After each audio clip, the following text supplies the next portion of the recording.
Paano ba mag-celebrate habang nagluluksa? Feeling mo imposible. At marami ang nasa ganitong sitwasyon nitong nakaraang Pasko. Pumanaw ang iyong mahal sa buhay nitong nakaraang taon at nawala ang ningning ng nakaraang Kapaskuhan.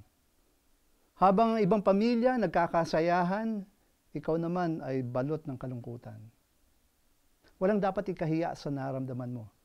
Kung mahal mo ang isang tao, hindi mapipigilan ng puso na mangulila sa pagpanaw niya. Bigyan mo ang sarili mo ng sapat na panahon para magluksa.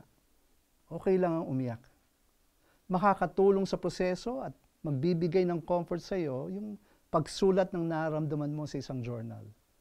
O kaya ay sumulat ka ng love letter bilang paraan ng pamamaalam. Makakatulong din ang pakikipag-usap sa mga tao na may malasakit sa iyo. Malaya ka na maglahad ng mga nararamdaman mo sa kanila.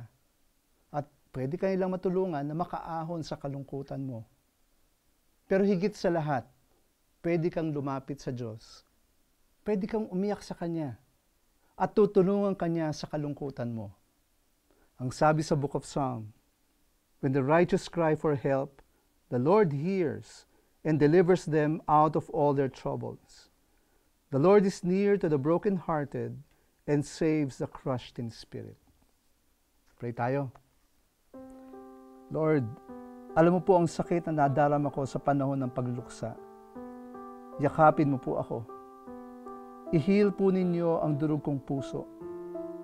Umaasa ako sa kabutihan at pag-ibig mo. Sa ngalan ng Ama at ng Anak at ng Espiritu Santo.